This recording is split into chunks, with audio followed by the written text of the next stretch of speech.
কেউ- ওয়ালাইকুম আসসালাম ওয়া রাহমাতুল্লাহি ওয়া বারাকাতুহু। জি, জি শেখ, আমি লন্ডন থেকে বলতেছি।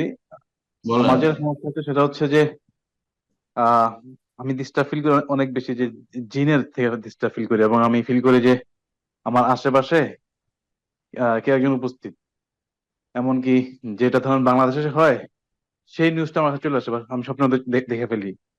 এমনকি মাঝে মধ্যে বাসার মধ্যে আহ, বিভিন্ন জিনিসপত্র যেটা আমি রাখি নাই সেটা থাকে। আমি যদি চেষ্টা করি লা ইলাহা ইল্লাল্লাহু ওয়াহদাহু লা শারীকা লাহু লাহুল মুলকু ওয়া লাহুল হামদু ওয়া হুয়া আলা জাগ্রত কুল্লি শাইইন অবস্থায় না কাদির। ঘুমন্ত অবস্থায় এমনটা হয়? জি, ঘুমন্ত অবস্থায় হয়, জি। আর এমনকি যদি আমি লা ইলাহা ইল্লাল্লাহু ওয়াহদাহু লা শারীকা লাহু লাহুল মুলকু ওয়া লাহুল ঘুমন্ত হামদু ওয়া অবস্থা হুয়া হয়, জাগা জি, অবস্থায় হয় না এরকম তো? না জাগা হয়? অবস্থায় হয়, ঘুমন্ত অবস্থাতে, দুই অবস্থাতেই। হুম হুম। আমি যদি ওই জিকিরটা করার চেষ্টা করি তখন মনে হয় যে আমাকে কেউ একজন এখনই ধরে ফেলতেছে। আর আমি 100 বার পড়তে পারি না। হুম। আর নামাজের মধ্যে অনেক অনেক ভুল হয়, 2 রাকাত পড়তেছি, দেখা যায় এই, চার চার পাঁচ রাকাত পড়া শুরু করে দিছি, অথবা 1 রাকাত হুম। পড়ে সালাম ফিরে ফেলছি। তো খুব ডিস্টার্ব ফিল অস্বস্থার করি রোগ তখন। আছে, আপনার জি। অস্বস্থার রোগ আছে। জি। এখান থেকে মুক্তি লাভের জন্য কয়েকটি পদক্ষেপ এ সম্পর্কে বিভিন্ন সময় আমি বলেছি, আলোচনা করেছি। প্রথম, আপনি আল্লাহ রাব্বুল আলামিনের কাছে দোয়া করেন। জি, ওয়া ইম্মা ইয়ানজাগান্নাকা মিনাশ শাইতানি নাজগুন ফাস্তাইজ বিল্লাহ ইন্নাহু সামিউল আলিম।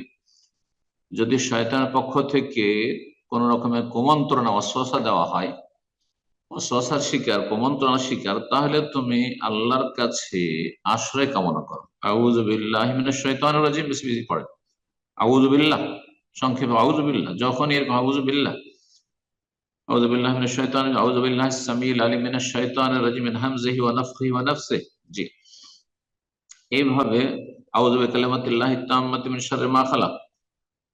তারপরে স্বপ্নে যদি দেখেন এরকম খারাপ কিছু দেখছেন আর ভয় পাচ্ছেন, আউযু বিকালিমাতিল্লাহি তাম্মাতি মিন গাযাবিহি ওয়া ইকাবিহি ওয়া শাররি ইবাদিহি ওয়া মিন হামাযাতিশ শাইতানি ইয়াহদুরুন। এই দোয়াগুলি পড়বেন। আর দোয়া হয়ে গেল, তাহলে এমনি আল্লাহর কাছে দোয়া করেন, আল্লাহ তুমি ওয়াসওয়াসা থেকে রক্ষা করো।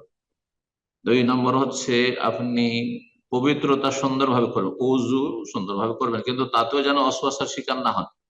বারবার করে ধুইতে থাকছেন অঙ্গ, এরকম হইলে হবে না, তাহলে পরোয়া করবেন না। তাহারাতে যেন কোনো রকম ত্রুটি না হয়। ঘরে কোনো ছবি টবি রাখবেন না, কোনো প্রাণীর ছবি। জি। গুনাহ যেন না হয় আপনার, মানে চোখের গুনাহ, আজকাল সোশ্যাল মিডিয়ার গুনাহ, নির্জনতার গুনাহ, এগুলো থেকে মুক্ত থাকবেন।